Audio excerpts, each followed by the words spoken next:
All right, so we're going to work on this problem now with drawing the shear force and bending moment diagram for this frame. We already got started a little bit. I went ahead and penciled in the assumed direction for the reaction. So now I want to find those reactions. So Mr. Kimmett, what should I do first?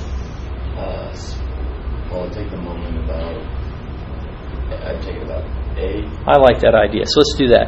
So we'll take the moment about A, try to find our reactions. To do that, probably going to have to deal with this distributed load. So Mr. Preston, how do I deal with that? You find the distance that it spans across and then multiply it by the cubes per foot. So what is that value? So it's 12 feet tall. Yep, 12 times 3, so 36? 36, yeah. And where would that force be located? The center of the span. So that's what, 6 feet up? Okay, so we've got that data. So let's see. Summing moments about A. So both these forces are going to create what kind of moment about A, Mr. Stewart? Positive or negative with my right-hand rule? Negative, right. So I'll start with the first one. So I've got negative 36 kips times a moment arm of 6 feet, and then minus 15 kips times a moment arm of what? 4. What about the reaction, Mr. Sanchez? What is that, positive or negative moment about A? Can you say that again? dy, does that create positive or negative moment about A? Positive. Correct.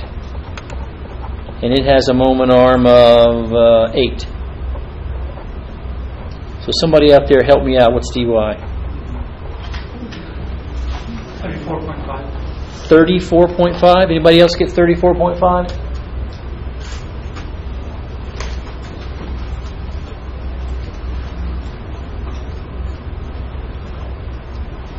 Yes.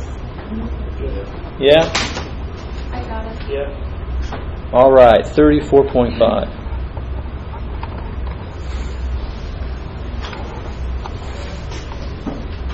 Ms. Lester, what do we do next? What would you do next? Sum the forces in the y direction. That sounds like a wonderful idea. So let's sum forces in the y direction.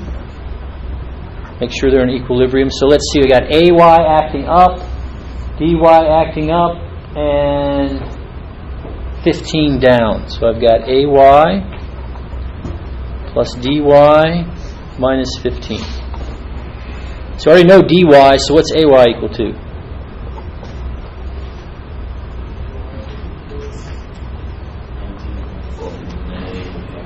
$19.5, but it is negative. Does that make sense? With all this force kind of trying to overturn the frame, if AY is not pulling it down, the frame is going to do what? It's going to rotate over, right? We don't want to have to worry about that. Mr. Apong, what's left for us to do? Find the forces in the AX direction. Correct. Well, actually, there's a lot more to do, but that's a good start. So what is the sum of the forces in the x direction? I've got AY and what else? Redistributed load. So I said AY. AX is to the right. That's positive. I also have that 36 kip force. Anything else? No. So it looks like AX is minus 36.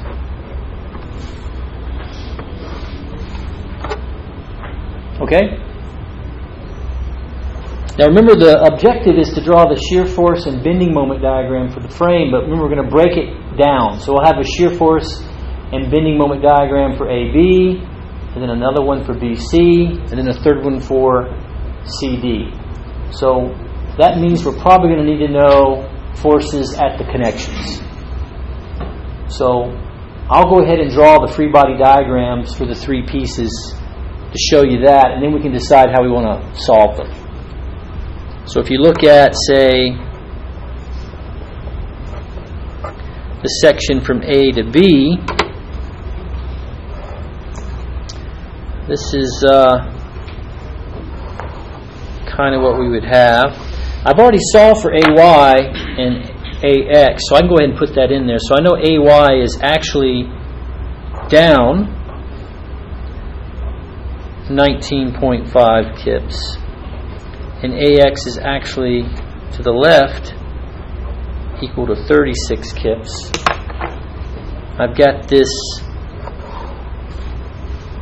distributed load along the edge here, probably a wind load of 3 kips per foot. This was 12 feet. And now I'm going to break it apart. So at B, I'm going to assume BX, BY, I'm kind of running out of room here, sorry about that. And then there's my moment.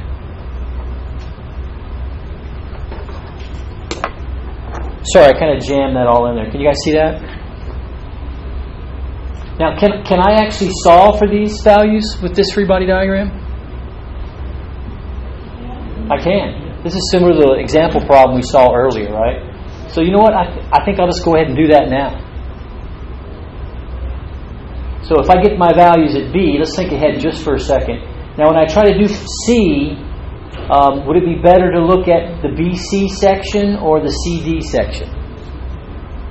I think in this case, CD is going to be easier because it's an element that doesn't have any applied loading, has simpler reactions. So probably I'll go to that one next. So looking at this section, AB, Miss East, what should we do first? Some moments about B.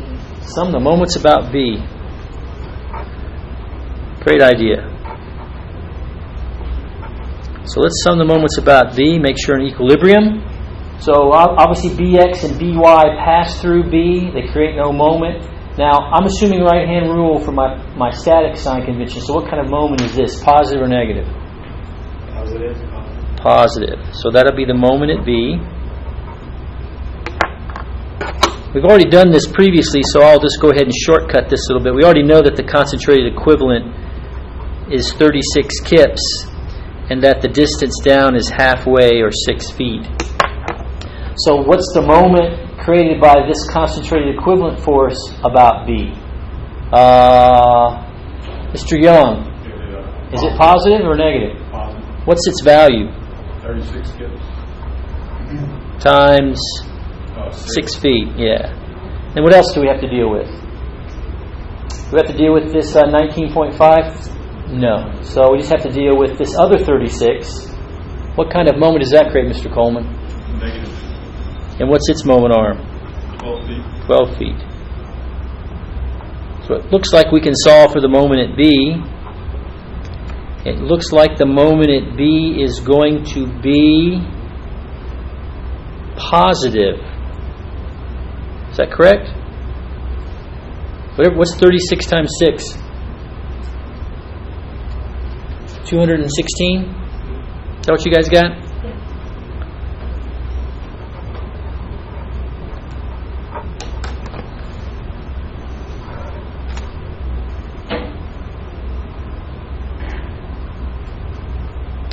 What next, Mr. Warburg? What would you like to do? Just sum the forces in the y direction. So let's sum forces in the y direction. I'll assume up is positive. So what do you get when you sum forces in the y direction? Well, By is up, right? What else do we have in the y direction? This 19.5 kip force acting down. So it looks like By is 19.5 kips. That's pretty easy. You can see the whole element's in tension. So as this frame tries to rotate over because of this horizontal force, it's really stretching this column. And then what's left? Mr. Duarte, what's next? Sum the forces in the x direction. I like that. So in the x direction I'm assuming to the right is positive. So I've got Bx positive, and what else? This is 36. Bless you. And then this one's negative 36. So it looks like those cancel. So it looks like Bx is 0. Interesting. All right, I'm going to try to squeeze in section CD. So I'm going to come here and draw a free body diagram for that section. Now we found dy before. We found dy was 34.5, so I'll add that. Now I'm breaking this section here at C away for the first time, so I'm going to assume Cx, Cy, and a moment at C. And the length of this is 12 feet. Yes? Does it matter which direction you put the moment at C? No. It doesn't. I'm kind of thinking that since this is a column and this is the outside of the column, that this would kind of be if you rotate the paper counterclockwise 90 degrees, that would make it look like it's kind of a positive moment. It's not really that important right now to me. I'm not sure what side the compression side would be to match the sign convention right now. Okay, Mr. Ryan, what do we do? Take the moment where? At C? I like that. That's a good spot. When you do that, Cx and Cy pass through C, so all I have is the moment, which actually, in this sign convention, is negative, and then there's nothing else. So the moment at C is 0.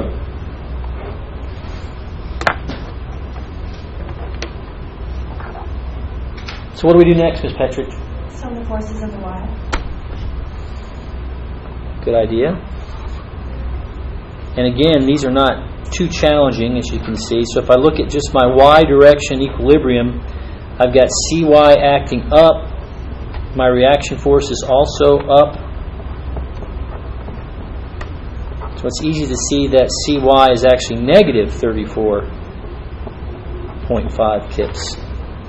And you can see that this element CD is actually in compression. So as the frame is trying to rotate over clockwise, one column goes into tension and its mate on the right goes into compression. Mr. Kimmett, what's left to do? The X direction. Yeah, so let's sum forces in the X direction. I'll assume to the right is positive. And we've got Cx, and we've got nothing else. Again, Cx is 0. So really we haven't done a whole lot of shear force and bending moment diagram construction yet. We've just done a lot of statics. So that's the challenge of these problems, is before you can even get started, you have quite a bit of statics to do. Now what I'd like to do is draw these. Now first of all, if you look at CD, what's the shear force and bending moment diagram for this look like? Well, first of all, Cx is 0, so there's really no shear. And with no shear and starting off with no moment, there's no moment. So those really don't have to worry about those. So I just need to draw it for AB and then for BC. Now what I'm going to do is I'm going to take this one like we talked about before and I'm going to rotate it. So give me just a second to put on a new sheet and I'll rotate that one over on its side. So I'm going to start off. I think I can probably squeeze it in. Let's see, where can I squeeze it in? I think we can do it here. So there's AB. Now AB does have a horizontal load, which in this orientation is actually acting down, and it has a value of 3 kips per foot. So we found AX to be 36 up, and we found BX to be 0. So there is no BX component. We're not worried about the Y components. We know that the moment here at A was 0, but we saw for the moment at B, and I think we got 216. I think that's all the pieces that we need, and this was 12 feet. Does that look right? I guess we can cheat a little bit and see. Yeah, 36 up, the load, BX is 0. Moment at B was 216. So now in this configuration, we can just apply the techniques that we've learned previously for just a beam. So let's draw the shear.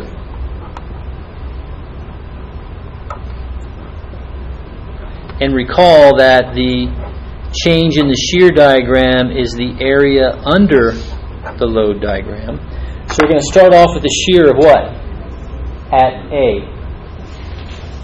What kind of? That's going to be a positive 36, right? According to this, the change in shear is the area in the load diagram. So what's the area in the load diagram over the whole 12 feet? 36. And it's negative, so 36 minus 36 brings us to 0. And that matches with the fact that we found BX to be 0. We also know that the slope of the shear diagram is equal to the load. So what does that say? Our load is constant and negative, so we have a constant negative slope. In fact, if we looked at the value, it would be negative 3, right? And there's our shear diagram.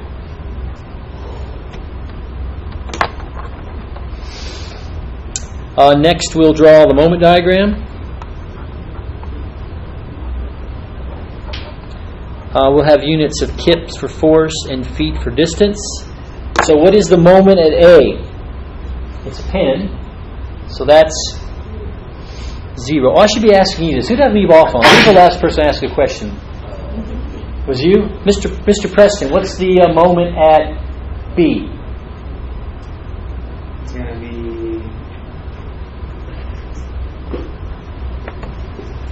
negative 216. Negative? No, positive 216. I like that. Everybody see that? So we know from our previous work that the change in moment is the area under the shear diagram. So what's the area of this part of the shear diagram? Well, it's 1/2 base, which is 12 feet times height 36. That's a positive area. Hopefully that'll be 216.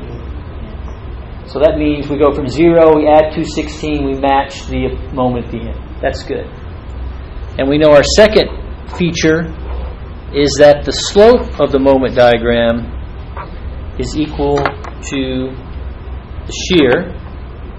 So at A, the shear has a big positive value of 36 and decreases to 0.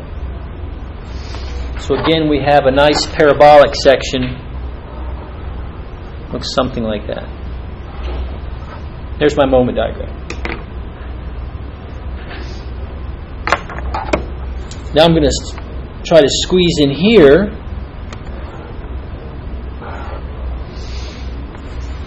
section BC. So now we're looking at B. If you remember our previous problem, BY we found to be positive 19.5, and that was up. So in this section, it's going to be 19.5 down, right?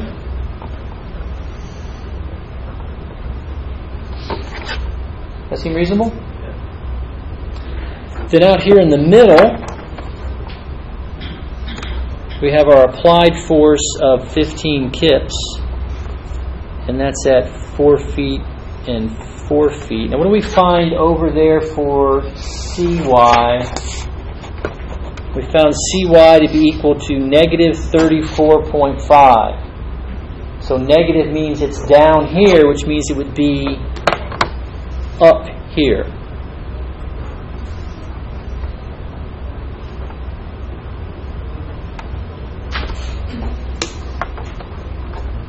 What else do we know?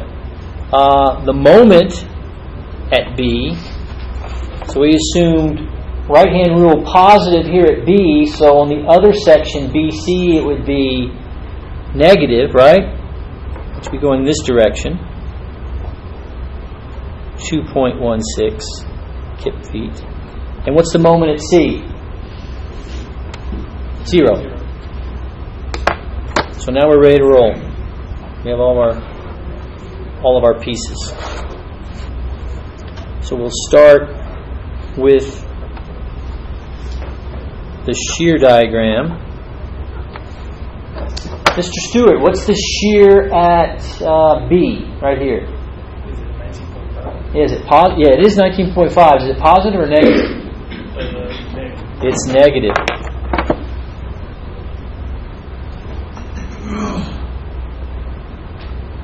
Oh, one thing I did forget here is that since that 15, we know something's going to happen there. So let's add that as a point of interest. So the change in shear is the area under the load curve. So what's the area under the load curve over the first 4 feet? Mr. Sanchez, what's that area? Say again? Now what's the load curve from 0 to 4? You see any loading? Oh, no.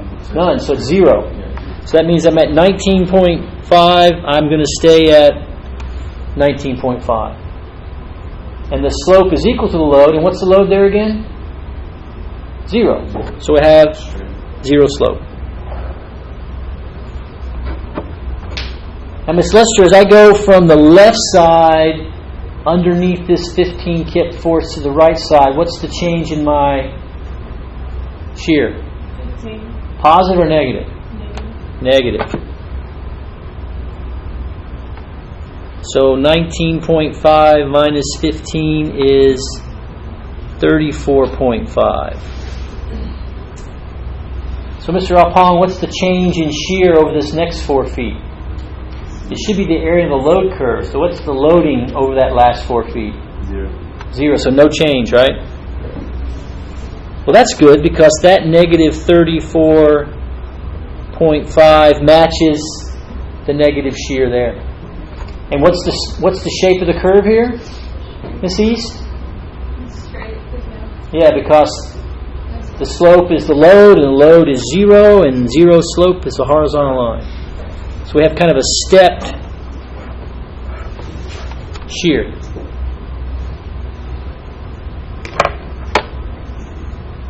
So now let's draw the moment.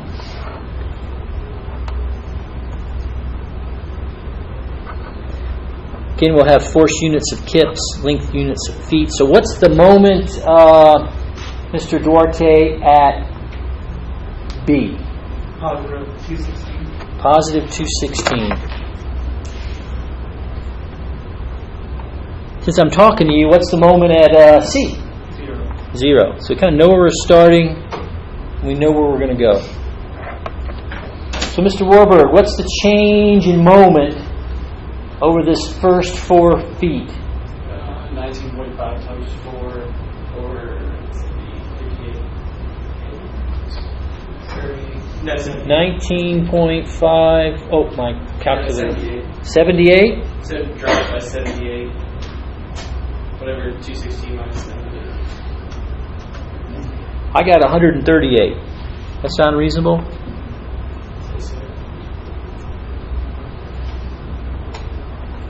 What's the slope look like, Mr. Coleman? It says the slope of the moment diagram is the shear. What's the shear here?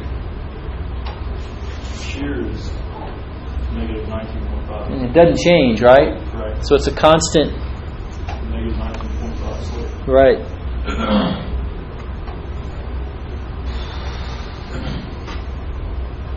So, Mr. Young, what's the change in moment over the last 4 feet? It's negative 138. Hey, that matches. That brings us to 0. That's great. And what would the slope be, Mr. Ryan? What's the slope of the curve between here and here? What's the actual numerical value of the slope? It's the shear, right? And the shear is negative 34.5. So the slope is actually steeper. Here the slope is negative 19.5. Here the slope is negative 34.5. And there you go.